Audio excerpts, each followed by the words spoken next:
What's up gamers, DreamcastGuy here, talking today about Spider-Man on the PlayStation 4 because we accidentally got a ton of new info over the course of the last 24 hours. Apparently, they were setting up a demo booth at some sort of game conference and they accidentally didn't put the normal style of demo and instead put what seems to be the full game on display at the show floor. So anybody who happened to walk up and get in line was playing tons and tons of the final game. So because of it, we were able to see some long, in-depth looks about the opening game, big bosses, and all sorts of stuff about the combat. However, all of this footage has now been completely burned off the internet, so therefore I can't even show you screenshots of it, or else I'm sure Sony is going to absolutely delete this video in a second and maybe just freaking shoot me. But I want to talk about this because I am actually a huge Spider-Man fan. This is Marvel Ultimate Alliance, a game where I love to play Spider-Man. I read all the Spider-Man comics, especially the really weird ones like the Spider-Verse.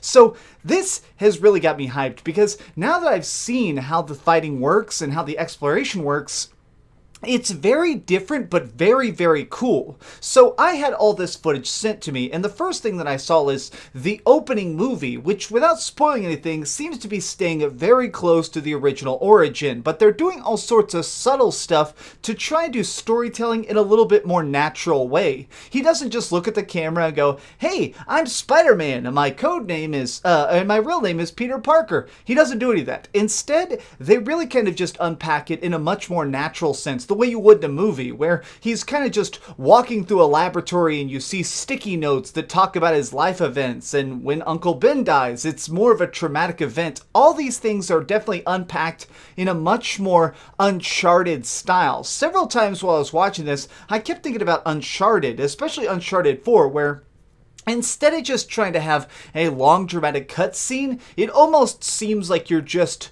watching a short part of a game before it goes straight back into gameplay. There's never really loading screens or anything. It just kind of drops you to the world, shows you facts, and then immediately transitions straight into gameplay, both exploration and combat. Something else I saw that was really kind of what looked like a great explanation of early combat is, at one point he's walking along and he's just being Spider-Man, and all of a sudden this truck drives up and all these dudes start leaping out and they have huge machine guns and all these cops run up to try and stop them. And so the cop car is a blockade and there's all the dudes in their giant, what looks like a garbage truck, and they jump out of the machine guns and SWAT gear and they're shooting at the cops, and all the cops are trying to scatter. Police are like, "Oh my god, we gotta get the heck out of here," and Spider-Man's like, "Alright, it's my time to shine." So he comes in and you start having to fight off all these different dudes at once. And I really kind of got shocked by the fact that it looks like they're doing this a much more gritty the way it is in the comics. In the comics,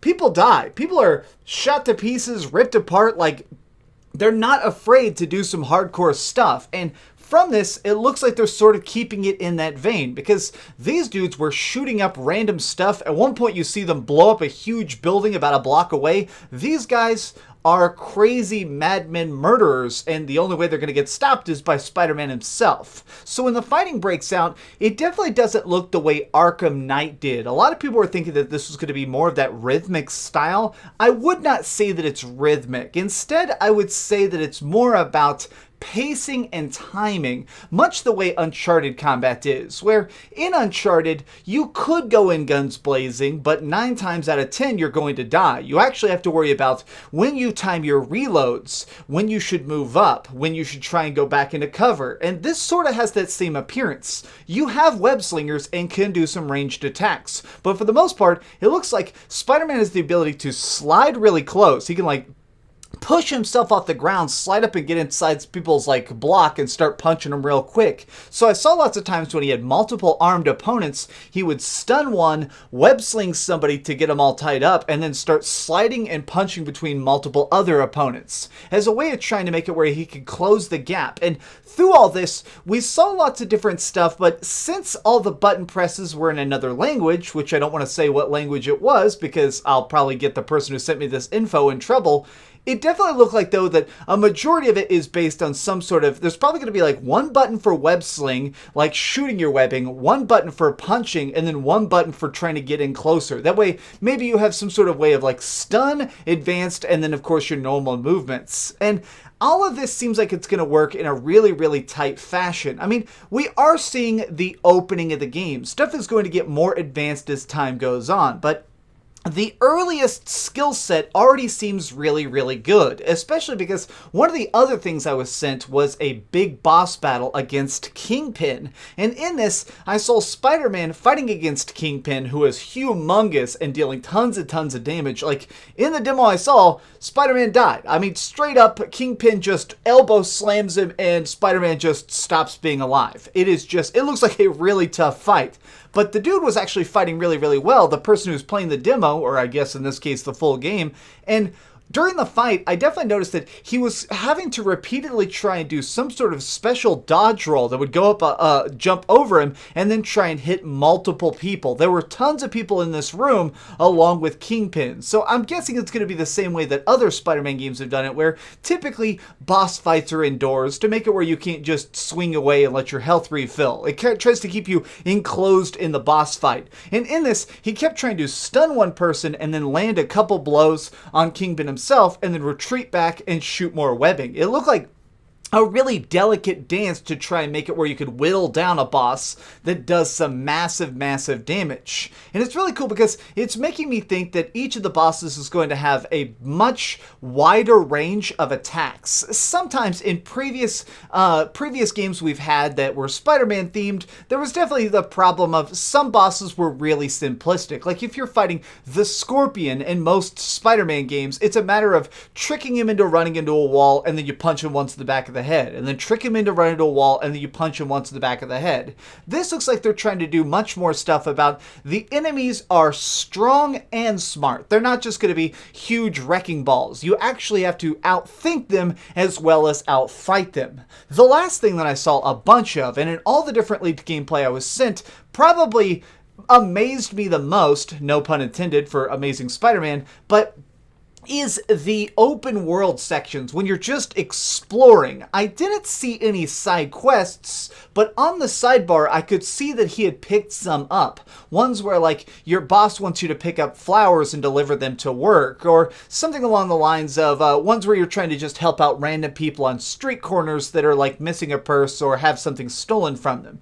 Really though, what grabbed me is swinging is very, very fast, but appears to be something that you need to practice a lot to get good at. So I've seen several different clips now from different people who are playing this game, and something I noticed is at the beginning, a lot of people have trouble timing their swings. It looks like it's very physics-based, which is where you need to really actually let go at the apex of your speed and not necessarily the apex of your height. You need to make it where you're constantly propelling yourself forward at an ever quicker rate to keep going, to try and go through the city as fast as possible. And it looks like I've seen people screw things up and not go as quickly. And you actually need to try and practice this, I think, because one thing is, the city looks massive. Like, the city is realistically sized, which means that the skyscrapers are hundreds of stories tall.